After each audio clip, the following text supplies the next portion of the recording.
This meeting is being recorded.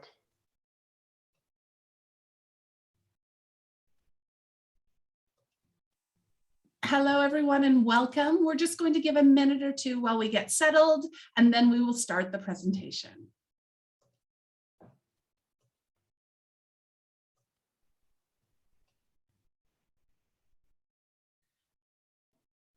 Thank you for joining us today in a session entitled Study Dance, and this is a part of our series of webinars today and tomorrow for the Creative UK. My name is Jessica, and I represent Arts University Bournemouth, and I'm here with Ryan Duncan, who is with the Liverpool Institute for Performing Arts, and Rachel Sine, who is with Falmouth University.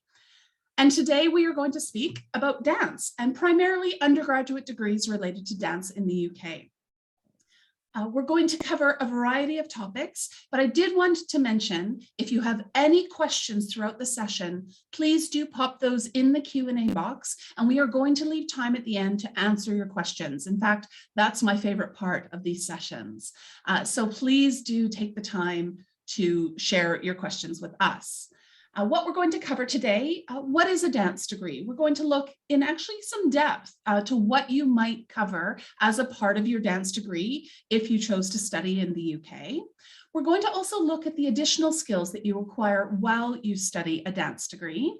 We look at collaboration, and collaboration is one of our favorite words in the creative education sector. We love that. Some important things for you to consider as you do your research and make your decision about where you might like to study.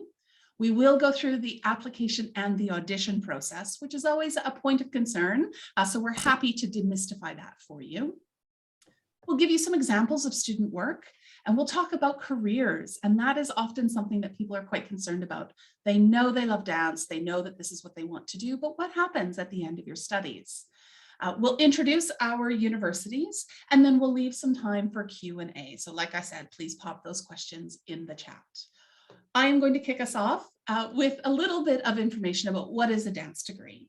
So what does it mean when you study dance as a degree? So we're very used to, when we think about going to university and studying accounting or studying medicine or studying history, we understand what that means. But when you choose to study a performance-related field, what does it mean on your degree? All of our dance degrees will have a strong focus on continuous and advancing your dance training.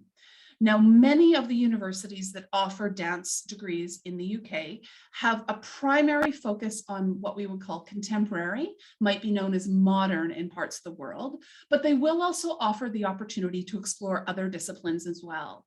And generally speaking, they absolutely welcome people who have training in other dance-related disciplines. So that is something to research, is what discipline is the focus, what will I have the opportunity to learn, and will I have the opportunity to continue with the disciplines that I've been spending many, many years training in. We also look at dance as a part of education. And this is a very, very common career path for people who graduate with a dance degree, is they end up working in something related to the education field. So they may go on to become teachers, or they may teach in the community, which doesn't necessarily require a formal education qualification and can be done with a degree related to dance. Contextual studies can be a big word that is a little bit intimidating at times, but what we also do, and this is a really important part of being a university, is yes, you will do a lot of dance. Every day you will be moving your body as a part of your education, but we also like to analyze what is the cultural and social implications of our performance industries. And so you will be asked to analyze and assess what it means to be a dancer and the role that dance plays in our communities and our societies. You may look at the history of dance, and you may look at how it has changed over the years. All of these are important parts of your analysis and your assessment of what it means to be a dancer in modern society. Collaborative work is a key part. I think dance, more than almost any of our other fields, really requires that you work with others. Even, a prima ballerina still has a community that supports them as they move through their industry. So we look at how you work with your classmates, how you work with industry, and how you'll work with other disciplines. They might be other performance-related disciplines, or something that we've really come to embrace at my university is the collaboration across different creative disciplines that you may not naturally think fit together. We also might include aspects of business and event management. And this is about having a portfolio of skills that you can take with you after you finish your degree. Yes, we want you to dance, and you will dance. But what else can you bring to the table as someone who wants to enter the workforce? Because we know that over the course of your professional life, your jobs and your careers will change. I think the statistic now is most people graduating will have between 6 and 8 different jobs or careers over the course of their lifetime. And so what we want to do is ensure that you bring a lot of different skills to the table, and that will include some business and event management related information. Of course, we're going to focus on building your industry connections. And this is often something that students wonder about. Well, how do I network? What does that look like? That makes me nervous. You picture yourself going into a room full of people you don't know and trying to find connections.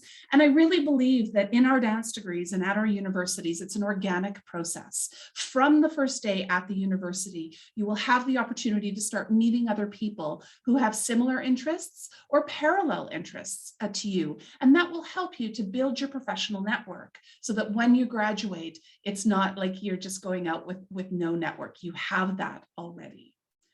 And everything is underpinned by an academic stream. When you speak to the creative universities, we spend a lot of time talking about our studio-based environment, our practical skills, how you're going to be moving and dancing all the time. And that's really important, and we love that.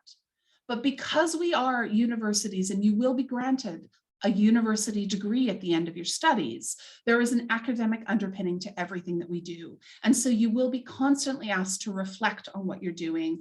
You may be journaling, you may be writing academic papers, you may be doing research, you may be doing interviews, all of those things to assess what you do as a dancer. And at the end of that, you achieve your bachelor's degree. I apologize for the text on the screen, but I think it's really important. It's good to get a sense of what your degree looks like. First year in the UK, year 1, you'll hear it referred to as level 4. That's a whole thing about how we categorize the levels of education. So it's something that's good to get familiar with at the beginning of your UK education. So on level 4, regardless of the university that you choose and what specialisms they offer, everybody is going to start with a strong foundation in your skills. So while we assess you when you are admitted based on your audition, your portfolio, your other work, your personal statement, everybody will come in with a slightly different level or different specialty in different areas of dance. So the first year will really focus on making sure that everyone kind of has a bit of an even playing field so that you can build on that for your second and third year of your studies. You will also have the opportunity to access some different specialisms. And as you do your research about the different universities that offer dance, it can sometimes be hard to see what that means. You know, a Bachelor of Arts honors in dance, or a Bachelor of Arts honors in dance and choreography, or whichever name that we choose to apply. You have to drill down a little bit to see what the differences are. And so in first year, a really great example of a difference is at LIPA. And LIPA has the opportunity to pursue some aspects of musical theater and voice training. And that is something that you may not expect in a dance degree and can be a really unique opportunity. I can tell you at AUB, and I think at Falmouth, we don't have that included in our dance degrees. So that would be something you would consider. As you move into second year, it really is a focus of deepening and extending your technical knowledge, but also beginning to identify what you want to specialize in, what direction you want your career to go. So you become a little bit more independent and you get to guide the decisions about your studies. And that's a really important thing that you'll hear us talk about at all of our creative degrees, is it's that opportunity to choose your own adventure. Really, is we're not going to tell you what you're going to do. We're not going to tell you what you need to focus in. You make that decision, and we're going to guide you through that process. So as you move into your second year, you start to define what your outcomes will be. What does that final year look like? What do you want to specialize in? What are you going to do for your final project? You will also get the opportunity to be exposed to other aspects of the dance industry. So that might be technical theater, learn about lighting and sound design, learn about the backstage facilities. What does it mean to work in a theater, and how can you take that knowledge with you as a performer? You might also learn, like at Arts University Bournemouth, we do a lot around event management, marketing, promoting your event, so that if you go out and work in the field, you can say to a dance troupe, well, I know a little bit about how we can promote our events or ticket sales or how to reach out to our audience. So we want you to have that breadth of skills in addition to the dance. You also might have the opportunity to choose a specialism. So Falmouth, for example, will offer that you can specialize in choreography if that's of interest, or you could specialize in performance. And so those, again, are things to take into consideration while you do your research. And then the last year of your degree, it goes by so quickly. On level 6, you really are focused on your end result, which is your final project. And at most universities, your final project will have 2 components. It will likely be a performance-based project, and that might be collaborative or it might be independent. That's something you'll negotiate with your course team as you move through. But there will also be an academic component. So normally that would be a research paper and something that you do, that you submit and is assessed by the course team. Those research papers can be, up to 4,000, 6,000 words. It depends on what your institution is asking for. And it will be something that parallels the work you're doing on your performance-based final project. So it might be an aspect of the historical context or the social context that you're interested in, or you might look at industry and where it currently is and how your project will support that. So it's something to think about. What aspect of the industry is appealing to you? What do you want to research? What do you want to look at? The teaching staff will always guide this. They are there. One of the things I've learned about our teaching staff, they are passionate about their disciplines. They've dedicated their lives to this. And so if you just go in and you knock on the door and you say, I want to just have a chat about this, they will talk to you for hours and hours because they are so passionate about this. So it's really taking advantage of those opportunities and always having an eye on that final project throughout your studies. So just a few things to think about. I touched on this earlier, but what do the skills look like? Yes, you're going to have your dance skills, and that is going to be the primary focus. But there are additional, what we call transferable skills that you just inherently develop as a part of a university degree. And this is something to keep in mind. When you go out into the workforce, and especially if you consider jobs that aren't specifically related to the discipline you studied, you sometimes have to do a little bit of the work for the employer. You have to sell them on the skills that you've developed. And so it's good to have a little bit of a list of those skills that you've developed and know how to explain those to an employer and why they are so valuable. So as a part of any creative process, dance included, you will develop entrepreneurial skills. This is inherent in being a creative. Creatives are always thinking about the next thing. How do I make this better? How do I take this in a new direction? What can I do to bring myself to this? And so entrepreneurial skills are absolutely a part of this. You also learn business and management skills, a little bit about the front of house of running a theater or performance. Technical theater skills are also of value. Community engagement is huge in the dance community. One of the wonderful things about a performance is taking that to the community. So yes, it's wonderful to work in the theater, but what about just going out and teaching people about dance and building that relationship with dance and people who perhaps haven't had the same access that you have? Marketing and promotions, creativity, but flexibility. Creatives are some of the most flexible. They just see the world differently. And having that ability to adapt is critical as you move into the workforce.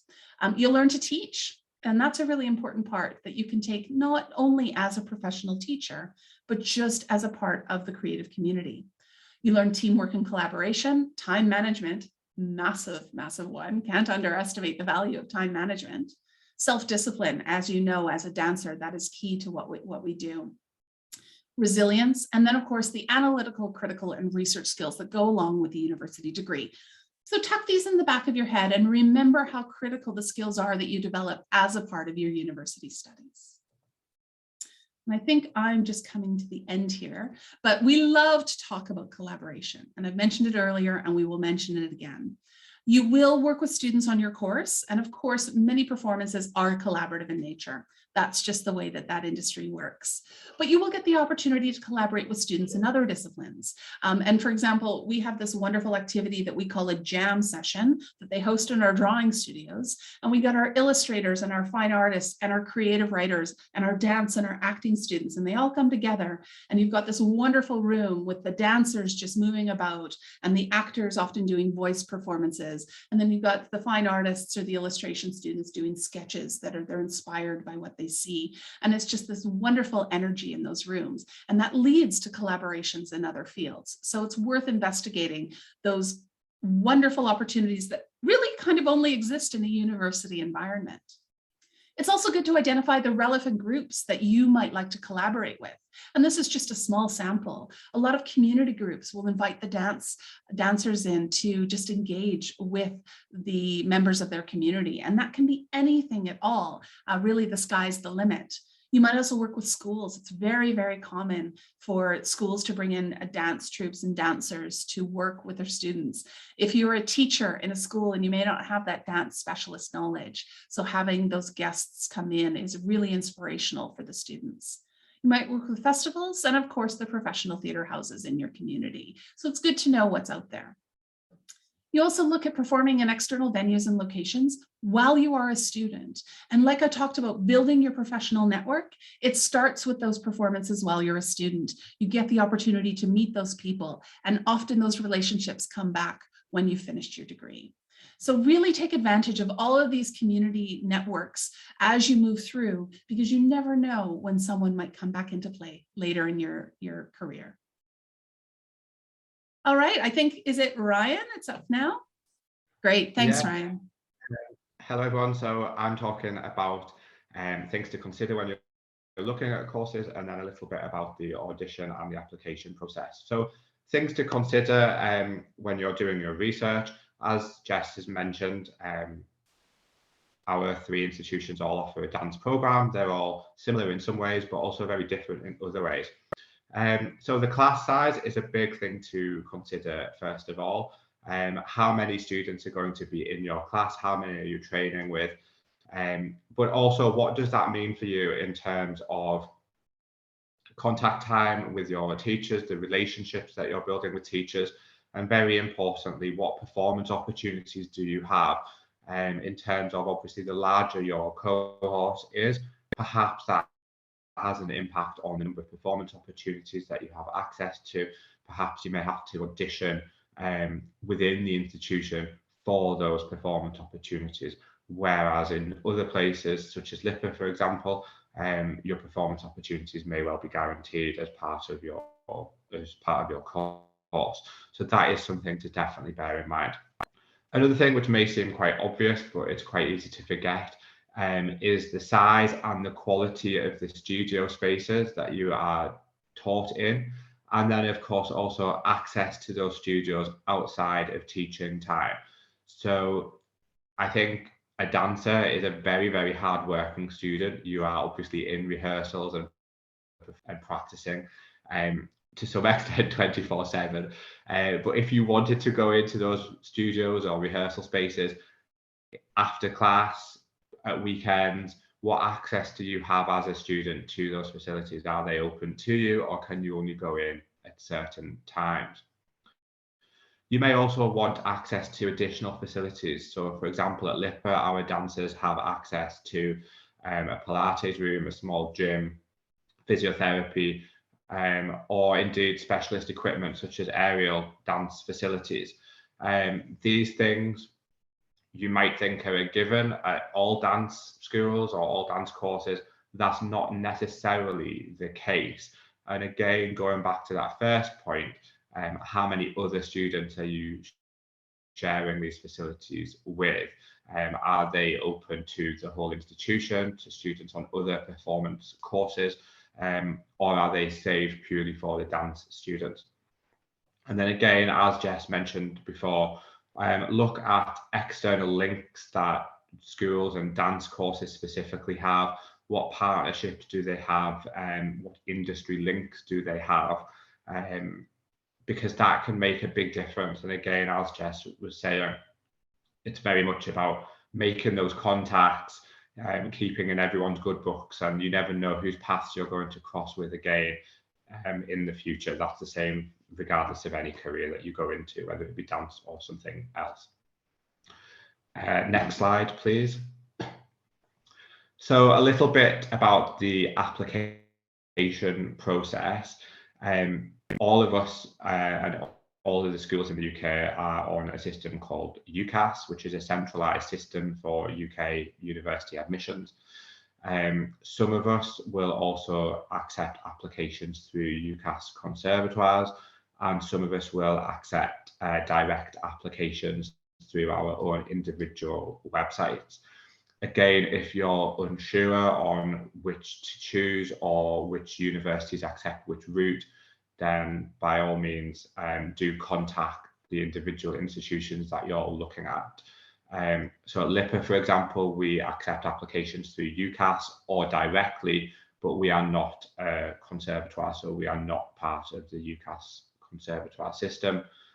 I don't think Falmouth or UAB will be part of the conservatoire system either. I can see shaking heads there.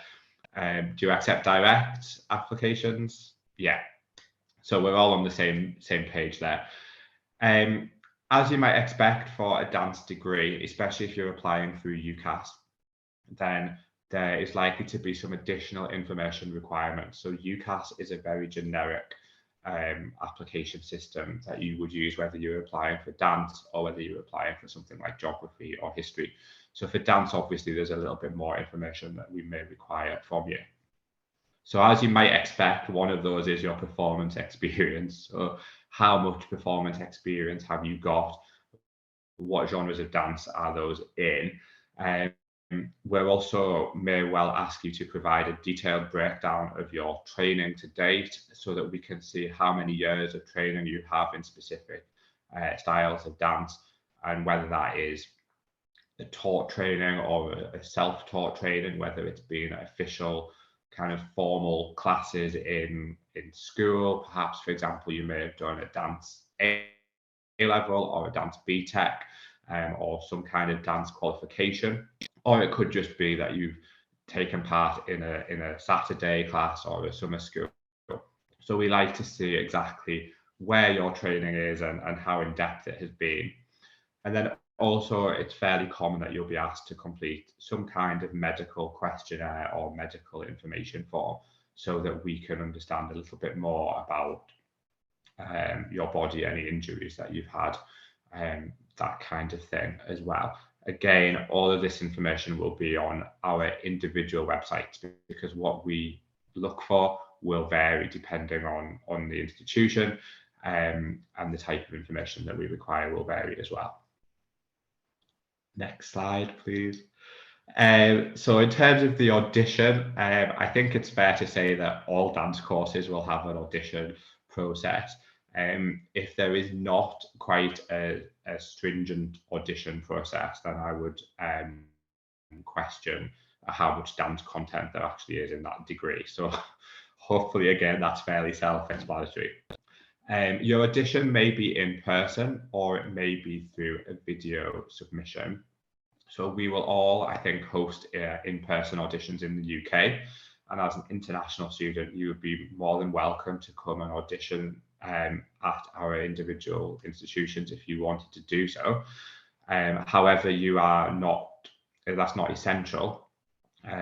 For international students, we would much more likely expect to see a video submission or attend one of our overseas dance auditions, subject to the school you're applying to hosting those in a country near to where you are. The video submission requirement may vary greatly depending on the institution, and I dare say that we'll talk a little bit more about that each towards the end when we get to our institutional slides. But do bear in mind that it can be quite a lengthy process for video auditions. We understand obviously that it's not something that you could just do in your living room on a whim. You may need to hire a dance studio or arrange with your school for you to access your studios there. So do bear in mind that you will need to plan for that. And then obviously it takes quite a long time for those videos to be watched and assessed once you've submitted them to an institution as well. So I might just be speaking for LIPA here, but our dance audition process is quite slow. So do expect that. There may also be a two-stage process. So even after you've submitted those videos, it's fairly common for an institution, I would say, to want to interview you or have a little chat with you on Teams or Zoom, a little bit like this, so that we can get to know you and again pick out some of those experiences and training that you've talked about on your application. For all of our institutions, whether you audition in person or on video, there will be the audition guidelines that you will be able to see. In many cases, these are made public, so they are on our website before you even submit your initial application. These audition guidelines will hopefully include all of the information that you need, so as well as what to expect on the day and how to prepare. You'll also be told things like what to wear, how to wear your hair, and if you are filming self-tapes, there'll be suggestions there on how to do that, or if you're attending on the day, information about what to bring and a rough program for the day. Again, if you have any questions once you've read through those guidelines, it's really, really important that you contact the individual institution and ask for any clarification rather than just make an assumption. Next slide, please. So we were just chatting through this before we started this presentation. So as part of the audition, there may be a singing element. Now, out of the three of us, it's only LIPA that requires this. So Falmouth and Arts Bournemouth don't have a singing element to their audition at all. But I've included this in here because out of all of our dance applicants at LIPA, the singing element probably takes 5 minutes out of a whole day of assessment, and it's the bit that everyone is terrified of the most. So I've put this in here just to say that it's nothing to worry about, and some schools won't even have it at all. But some courses will assess your vocal ability, and that's given, especially at LIPA, the number of students who go on to work in musical theatre, which again Jess alluded to earlier on. There may well be an interview element as part of your audition. This is probably fairly common. Again, it's nothing to worry about. It's very friendly, very relaxed, and it's an opportunity for us to get to know more about you, your interests, your career goals, how you potentially fit into our dance course and our training techniques and methods. So it's very, very informal, and I think I speak for LIPA specifically here, but I'd say our dance staff are second to none in terms of how friendly and supportive they are.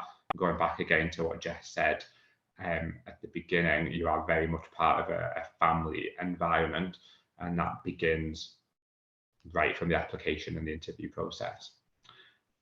Next slide, please. So just a little bit about if you do submit a video, because that is probably the most common route for international applicants. So again, ensure you've carefully read and understood the video requirements, including the length, the formatting, how to edit those videos, how to submit those videos. Again, it's going to vary by institution, but at LIPA, our videos are all taught, and all of our auditions are taught. So it's not like you are coming in and doing something on your own without any guidance. It's very much a follow these instructional videos or follow these instructions in a face-to-face room. Depending on what the COVID situation is, If you cannot access studios or a suitable performance space, then audition staff and those who are assessing your videos will be sympathetic to any local lockdowns or restrictions. Hopefully we are now over the worst of that. But ideally you should be using a professional dance space or a studio, and really give some thought and consideration to things like background, noise, lighting, sound and picture quality. And you want to showcase your dance ability and your talent. So you want as little distractions as possible around you. And certainly at the beginning of the pandemic, when people were submitting videos that were filmed in their houses, for example, the background was so distracting, it really took away from what you were doing as a performer. So really make sure that the focus is on you. Use a tripod to film yourself. The last thing that you want is someone holding a camera and it being a little bit wobbly or a little bit out of focus. And then of course, ensure that your device is fully charged and plugged in, so that you're not doing your video for the 10th time. The one that you have done the best on, you're happy to submit, and then you realize that you've not filmed it halfway through because your battery has run out. Again, this is all detailed in the audition guidelines that you will receive as well. So I think this is my final slide. A little bit about the timelines. As I've mentioned, if you are doing a video submission, or it is a two-stage process for an institution, then it can be fairly lengthy. That's perfectly normal.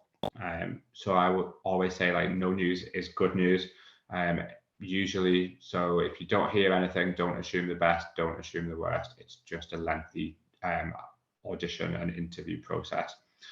Do keep an eye on your emails or any applicant portals that universities have for you to access, because that really does avoid delays. And the other thing that I would say that avoids delays is to follow the audition guidelines carefully. So if you are given a submission deadline, make sure that you work towards that deadline. If you cannot meet it for any reason, then again, contact the institution and let them know. Again, if you're auditioning in person or you have an interview that's a live interview, if you cannot make the date for whatever reason, let the institution know and get it rescheduled as quickly as possible to avoid any unnecessary delays, because we want to process your application as quickly as possible and you want an outcome as quickly as possible. So it's in everyone's interest to work together on that. So I think that's all for me, and I'm handing over to Rachel. I don't know. Yes, you are. Yeah. Absolutely. Thank you so much, Ryan. Brilliant. So so we've covered what you can expect from a degree, and we've covered the application process. So I'm just going to round off this presentation by talking a little bit about different examples of student works and also the careers that you can expect to go into. So we've spoken already about the kinds of things that you can expect to be doing on a dance degree, but we also just wanted to show some specific examples of the kind of works or projects that you could be involved in, and we've pictured just a few of these on the screen here. So these can include specific modules. So for example, at Falmouth, we have a whole module dedicated to choreographing the screen. So choreographing work to be on a film, whether that be a music video or a dance film. So a whole module just around how you can create work that looks good on a screen. At LIPA, you can do modules around aerial dance training. So you can see in that image there, so a very specific area of dance that you can begin to get some training in. We've got specific performances as well. So you can see on the screen here, we've got performances at LIPA of Coming Together, and then AUB Fairy Tales We Should Tell Our Daughters. And as you can see from those photos there, they're performed in two very different venues. And then you've got an image here from the day of dance, which actually we were just chatting about beforehand with Jessica at AUB. And so this is a whole day dedicated to dance, and you can have dance performances sort of springing up almost like a sort of flash mob style throughout the institution throughout the day. So hopefully I've explained that correctly, Jessica. Yes, brilliant. So yeah, so again, something very unique. And then in the top right hand corner, this is just a still taken from some performances that some Falmouth University students did at Tate St Ives, which is a famous art gallery based on the coast in Cornwall near Falmouth. So a few different options there. Next slide, please. And so I'm now just going to talk a little bit about careers. So I'm sure if you're considering doing a dance degree that you are already getting questions, maybe from your parents or from your teachers, or even questioning yourself, what career can you go on and do? So we've just put on the screen here just some of the different careers that you could go on to do. So you've got dancer and performer. That's probably the one that people think about a lot, a choreographer. But also, given all of the different skills that you're going to be learning, there's all these other areas that you can go into as well. So dance production and management. Teaching is very, very popular for people that go into dance as a profession. So whether that be a teacher in an educational setting like a university, or in the private sector, if you want to set up your own dance teaching and teach sort of small classes or individual tuition. You've got arts practitioner or a touring company member or leader. So this is when you work with one particular dance company and you'll be touring around the country or internationally putting on performances with this one specific group. Theatre technician, so we've spoken about this already, so just developing, so if you're developing your skills in lighting and sound design, so supporting putting on performances as a theatre technician. Got a digital dance specialist or dance management and development, so really supporting dance from more of a management side. Producing events, so producing events, whether that be festivals, events in the community, producing events in different venues, and then also working in the fitness industry as well. So the thing to say about having a career in dance is that you will often be pivoting between these different roles and between different sectors. So Jessica's already mentioned that not just in dance, but in general, we're now predicted to have between, I believe it's sort of 6 to 7 different careers throughout your lifetime. Very popular in dance to have something called a portfolio career. This is when you'll be working in lots of different areas, sometimes even at the same time, and have different streams of income coming from these different areas, enabling you to work as a dance professional. So, for example, you could be working as a choreographer, but then you could also do some private dance tuition on the side. Perhaps you get a job where you're working touring with a particular performance, maybe for 6 months. You finish that, and then you decide, and then you then are able to get a job working as a choreographer or helping out with event production. And the great thing is that doing a dance degree enables you to develop very unique skills as a dancer. So obviously your dance practice, but also these transferable skills that we've already spoken about. So entrepreneurship, time management, self-discipline. As a dance professional, you're really going to need to be constantly looking for what the different opportunities are, to be building up your professional network. You're going to see in a second when I talk about some of what our alumni have gone on to do, that a lot of them have ended up utilizing the contacts that they made while they were studying their dance degree, and use that in their professional careers. So yes, next slide, please. So these are just some examples of what some of our alumni have gone on to do. So we'll start off with, so you've got our Falmouth graduates, Amy Nichols and Nicole Pretlove. So these are two students from Falmouth that went on to set up their own female-led alternative circus company called Laverack, which incorporates dance, theatre, live music and circus to sold-out shows across the UK. It's a really good example of students that met each other while they were doing the degree, saw a gap in the market, saw an opportunity, and decided to work together using all of their skills in terms of both dance, but also in terms of management, in networking, as entrepreneurs, promoting themselves to set up this very, very successful circus company. Then you have Falmouth graduate Bakani Pickup. So he's the artistic director of Bakani Pickup Company. So this is a company that he owns. They do their own, they choreograph their own pieces that are toured around, do lots of different works with lots of different organizations. But alongside this, he's also the dance programmer at Leeds Playhouse. So a really good example of having a portfolio career and different streams of income. Then we have LIPA graduate Ashwarya Rout. She is the member of leading dance company Rombert, and her credits include the film Rocket Man. So I don't know, many of you would have seen that, a film all about Elton John. Then we also have LIPA graduate Renee Hughes. So was formerly one of Rita Ora's core dancers. Hopefully you've heard of Rita Ora. Recently toured with Little Mix and performed with the band on their BBC show, The Search. Then we have another LIPA graduate, so Devion Brown, who's a dancer with Thriller Live in the West End, and also appeared in the film Everybody's Talking About Jamie. So again, really good example of dancers that have pivoted between different areas. So whether that's film, whether that's performing with different artists working in the West End.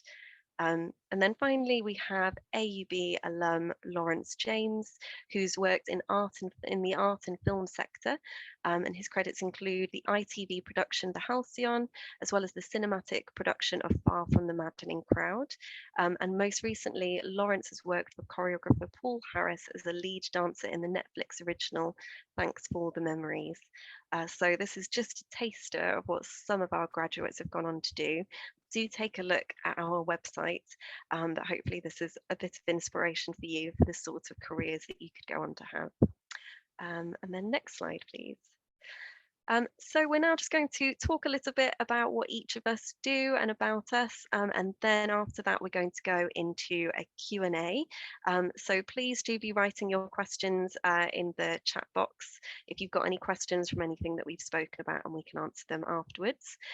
This is where we are all based, so I think that we represent, you know, quite a lot of different regions in the UK. So you've got Falmouth in Cornwall there, really far southwest.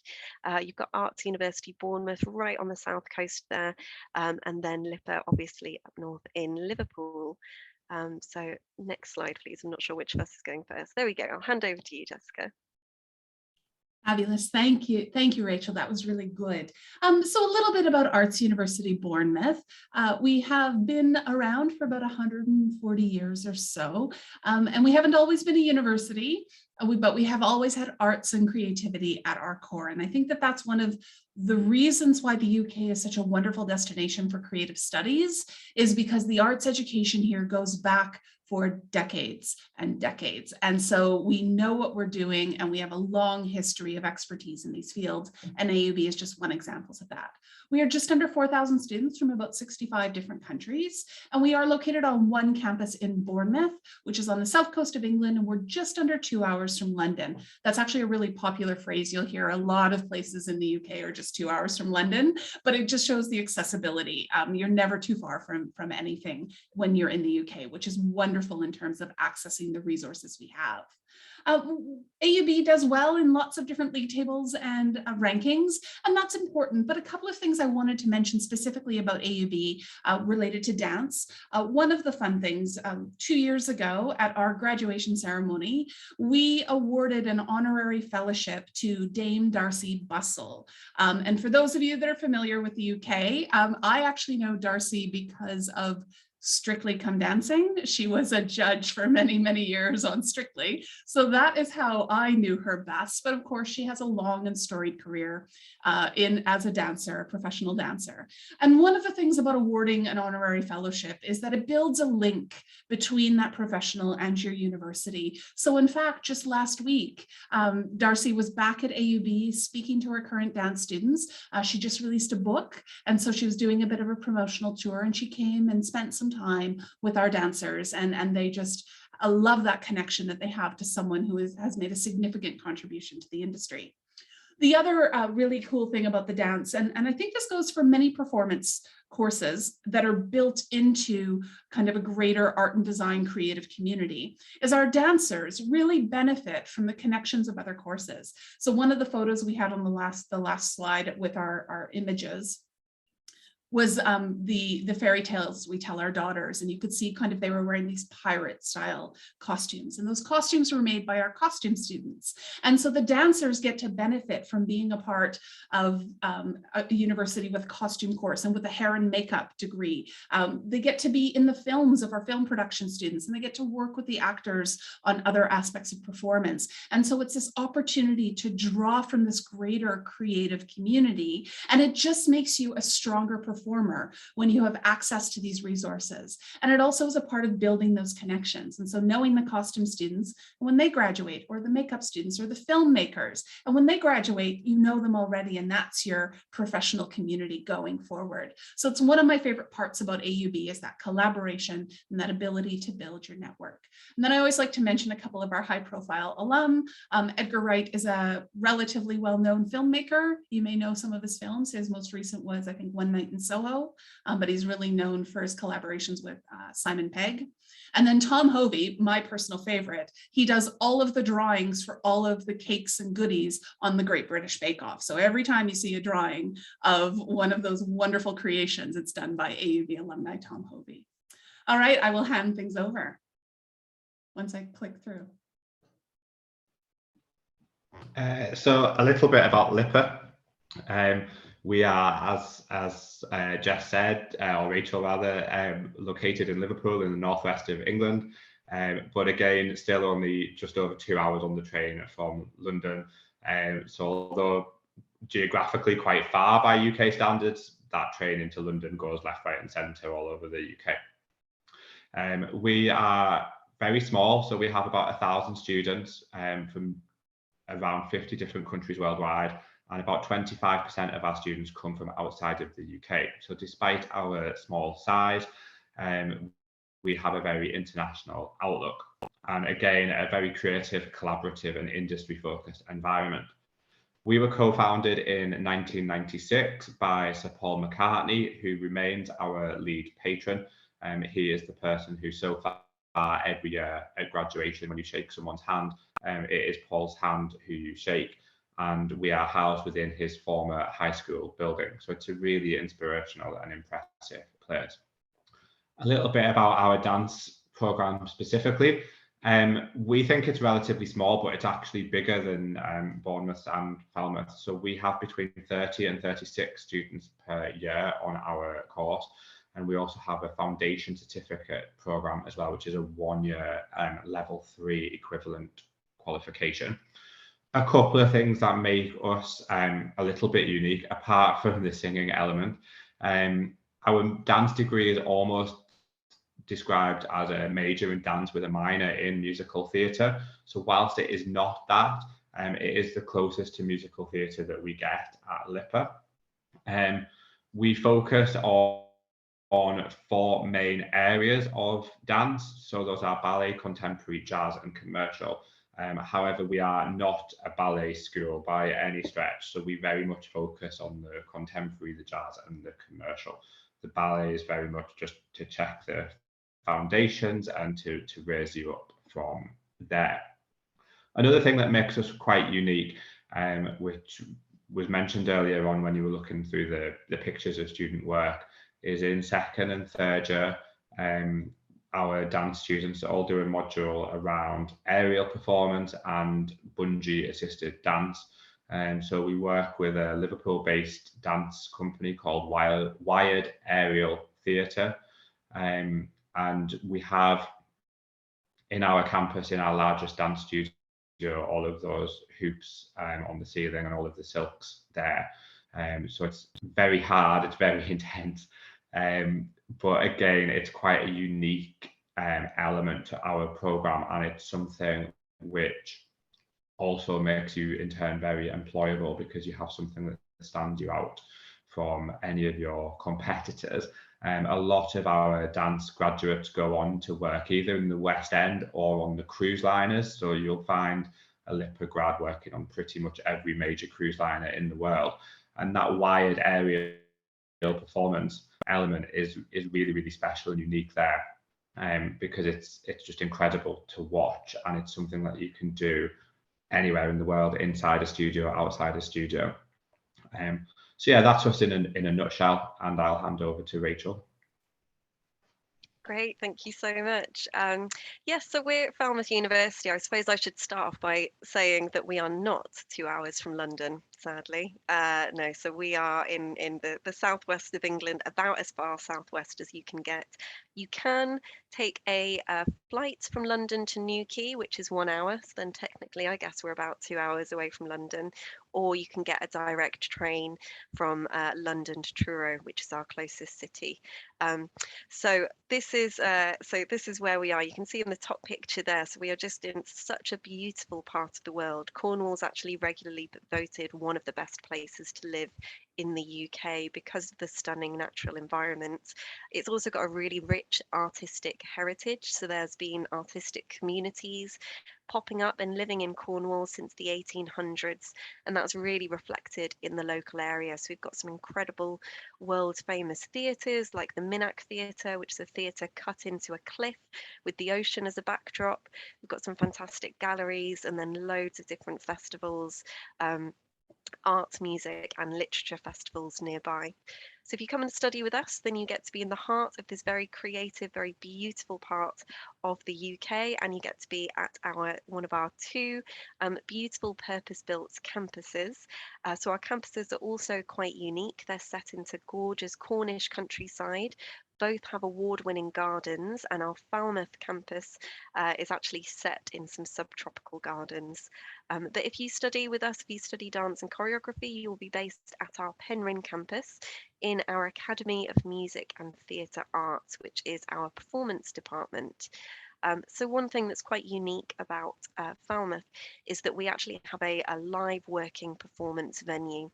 So our Academy of Music and Theatre Arts is built over 2 floors, set into a hill looking over the Penryn Valley, with these beautiful, really big windows that can open out so you can see across sort of the Cornish countryside. As I say, we are a working performance venue, so we've got 200-seat performance spaces, and so we have touring artists coming to perform at Falmouth at Amata, which means that students are able to meet and get experience from these touring production companies. So please don't think that because we're in Cornwall, it means that we don't have access to these sort of artists as well. At Falmouth, we have a very future-focused curriculum. Our motto is doing it for real. And the reason that that's our motto is because our curriculum is designed so that all students are working in the same way or in a very similar way to how they would do in industry. So what that means for you as a dancer is that you will be spending your time obviously in the studios, really honing your technique, but also developing all of the professional skills around that. So how do you pitch your work? How do you develop your professional network? How do you set yourself up as a business? All of these skills are things that you'll be learning while you're with us. We're a very safe community as well. Just to note, I know that that can be a big concern. Falmouth's actually the 2nd safest university town in England and Wales, so really low crime statistics. And also we've got a real big focus on employability. So we've got an award-winning employability service. We do support every single student to do a placement while they're with us. And from 2022, pretty much all of our courses will have a sandwich year where you'll be supported to spend a year in industry, so really building up those industry connections. And also we're #1 in the UK for students going on to start or manage their own business. So you saw Bakani in the previous slide. So a lot of students decide when they graduate from Falmouth that they want to set up their own creative business. So really offering a very unique experience with us. But I am conscious of the time, so I think that I'm going to move on then to the Q&A. So let me just check if we've got any questions. I've got a question to kick us off, Rachel. Sure, yeah. Ryan, you may want to answer this as well. We mentioned a little bit about the audition process and how lengthy it can be, and how we do the on-campus auditions. How much will it harm an application if you're not able to travel? And is there, when they review a digital or an online submission, how differently do they perceive that? That's a great question. Obviously, there is a difference between auditioning in person and video, but we take that into account. The video submissions, certainly that the video guidelines that we have at LIPA, it's not like a 30-second video that you're submitting. There's a fair chunk of footage that you're asked to submit from various different angles. And I know that our dance staff, when they're reviewing those videos, will watch them and rewatch them several times over to make sure that they are assessing everything that you are looking at, that you're performing in that video, and that they will assess you as closely as possible to an in-person audition. You are definitely not disadvantaged in any way by submitting a video over attending in person. So don't let that worry you at all. Yeah, I think I would just absolutely echo that. The other thing for us, I think, which could be quite unique for Falmouth, is because of where we're based in the UK, we actually do also have quite a few UK students that will send in video submissions, because obviously it's, it can cost quite a lot of money if you're in the north to come all the way down to Falmouth. So all of our academics are very, very familiar and very well versed in looking at the filmed audition.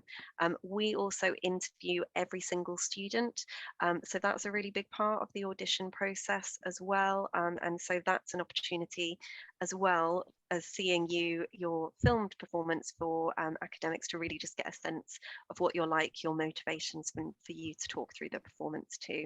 But yes, no disadvantage, and actually it's very, very expected, to be honest. Yeah. And the only thing I would add, I think that's great, and I'm so glad we all agree on that. The only thing I would add, and it's something Ryan said earlier, but I think bears repeating, is follow the instructions the university gives you. And that is sometimes is a bigger disadvantage, is not providing what you've been asked to submit.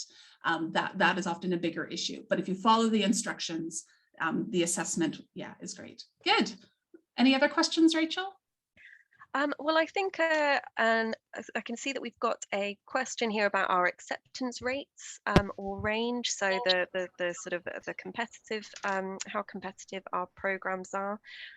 So I can start off at Falmouth. In general, we take between 20 and 25 students each year, and we normally get between 100 and 150 applications. So that should give you an indication of the acceptance rates for our course. We are a relatively small course, and we do that deliberately, so it's pretty much 1 or 2 classes. Ryan, I don't know if you can talk about that with LIPA. Yeah, so we have an intake of between 30 and 36 students a year on BA Dance, and we would receive around 500 applications for those places. We would invite everyone to a first stage audition. So if you've applied and obviously meet the minimum academic requirements, then we would invite you to that first stage audition. I would just add, I think that we do have to be a little bit careful with these numbers, and I would ask anyone in the audience to not get freaked out by what we've said. It's very common in university admissions where there's an additional component, such as an interview, an audition, or a portfolio, that some students don't even progress to that step. They just they applied at one time, and a few months later their life plans have changed. So when we give you application numbers and then admission numbers, not everybody in that initial batch progressed to the offer stage, and actually that's often very difficult for us to convey to you. So just don't panic. Don't think there's 10, 20 applications for that one seat. That's not necessarily how it actually ends up playing out. So just breathe. Yeah, I would the say. other thing as well that you have to remember, sorry to interrupt, Jessica, is that those places are there for the taking, and there is absolutely no reason why someone else is going to be any better than you. you've got just as much chance of getting one of those places as anybody else, and that's irrespective of whether the ratio is 1 place to 10 applications or 1 place to 100 applications. You're just as entitled to apply and submit your materials as anybody else is. Brilliant, thank you. And I can see we've got 1 minute, so I'm going to ask for a kind of quick fire answer to this. And someone has asked, for dance programs, are you looking for a significant ballet base of training? So Ryan, I think I'm going to go straight to you for that one. No, we look at everything individually. So we actually have a few dance students from India, and they are amazing dancers, but they have very, very limited ballet training. Brilliant, fantastic. And Jessica? No, not at all. We are primarily contemporary or modern dance, and there really wouldn't be any ballet training. It's great if you have it, but it's not required. Yeah, and exactly the same for Falmouth. We do not require it for our programs. We will take everything into account and look at you quite holistically. So I think that is bang on time there. So I think we'll probably round things off there, just because I'm conscious that there might be other sessions that you want to go to. These are our contact details on the screen there. Do get in touch if we haven't answered a question or if you want to talk any more. Just to remind you, there are lots more sessions coming up tomorrow. Please do take a look at those. In particular, if I could promote that we've got an academic panel around this time tomorrow. So do come along to that. This is when our academics will be giving their insight into studying a creative degree, creative careers, all of that good stuff. But anyway, thank you so much for joining, and we look forward to speaking to you more soon. Thanks very much. Bye. Bye.